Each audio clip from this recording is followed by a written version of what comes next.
नमस्कार। मैं प्रदीप कुमार वर्मा, आचार्य सरस्वती विद्या मंदिर, बरवत सेना बेतिया। विषय सामाजिक विज्ञान, उप विषय इतिहास, भारत और समकालीन विश्व, भाग 2 के प्रथम पाठ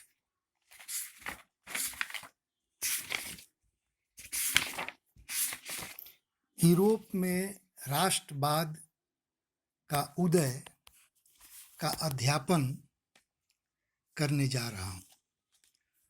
भैया और बहनों, दसम वर्ग में इतिहास में 4 पाठ को पढ़ना है। पहला, यूरोप में राष्ट्रवाद। दूसरा, भारत में राष्ट्रवाद। तीसरा, औद्योगिकरण का युग। और चौथा, भूमंडलीकृत विश्व का बनना। इन 4 पाठों को हमारे दसम वर्ग के सिलेबस में दिया गया है।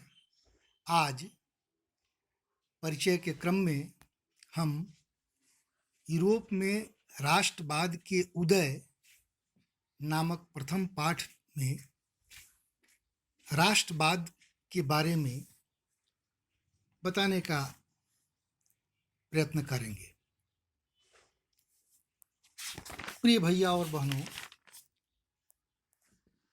राष्ट्रवाद आधुनिक राजनीति की देन है। यह राजनीतिक चेतना का प्रतिफल भी है। राष्ट्रवाद का सामान्य अर्थ लगाया जा सकता है अपने राष्ट्र के प्रति सोच और लगाव की भावना का विकास। आप इसको ऐसे लिख सकते हैं, राष्ट्रवाद क्या है? राष्ट्रवाद एक देश के लोगों में राजनीतिक चेतना तथा एकता की भावना है।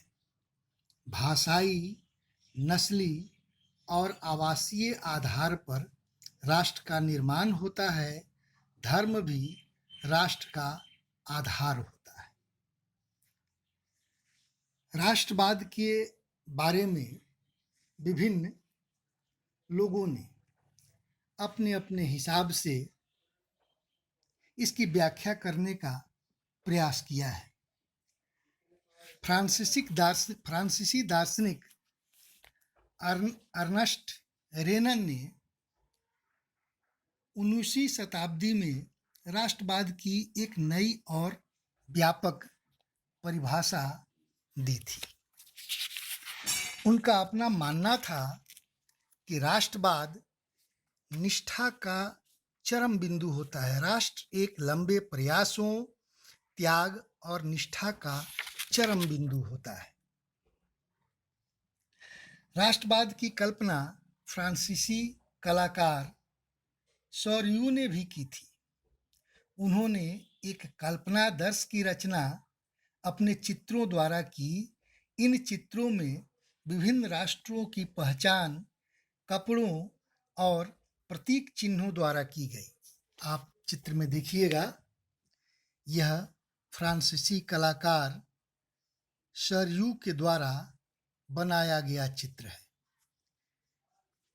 सौरियू ने अपने चित्र में यह 4 श्रृंखलाओं का चित्र बनाया, अपने चित्र में बताने का प्रयास किया है। पहले चित्र में यूरोप और अमेरिका के लोग दिखाए गए हैं। सभी आयु और सामाजिक वर्गों के नर नारी एक लंबी पंक्ति में स्वतंत्रता की प्रतिमा की वंदना करते हुए जा रहे हैं। दूसरे चित्र में एक महिला का चित्र दिखाया गया है। इसमें एक हाथ में जलती हुई मशाल तथा दूसरे हाथ में मानवाधिकार का घोषणा पत्र है। आप देख सकते हैं।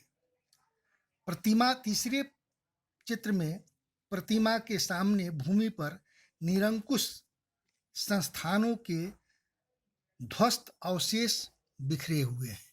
ये आपको दिखाई देता होगा।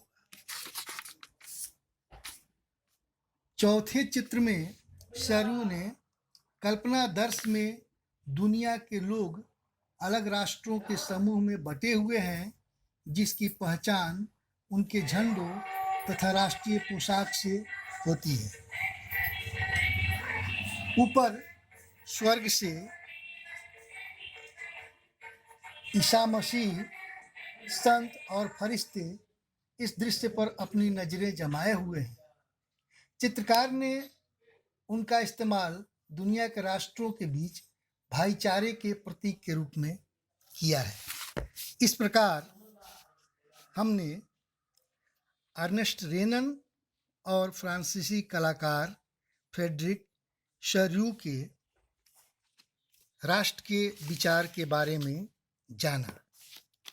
आज इतना ही, और आज के पढ़ाए गए अंश से आप गृह कार्य बनाने का प्रयास करेंगे। फ्रेडरिक शर्यू के चित्रों के भावों की समीक्षा कीजिए। फ्रेडरिक शर्यू के चित्रों के भावों की समीक्षा कीजिए। धन्यवाद।